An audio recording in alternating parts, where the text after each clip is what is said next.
Let's begin. So the first thing that you want to do is open up the WhatsApp Business application on your mobile phone and make sure it is updated to the latest version available. After that, tap on the plus icon in the corner of your screen. Over here, select a new group to create a new group.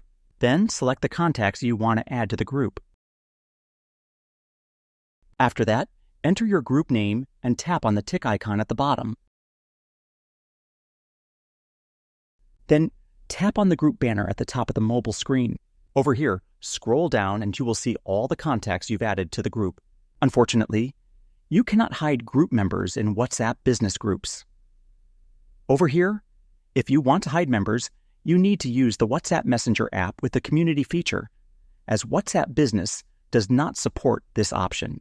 So that's basically how it works when it comes to hiding members in a WhatsApp Business group. And that's it for this video. If you found this helpful, consider subscribing and giving this a big thumbs up. Thanks.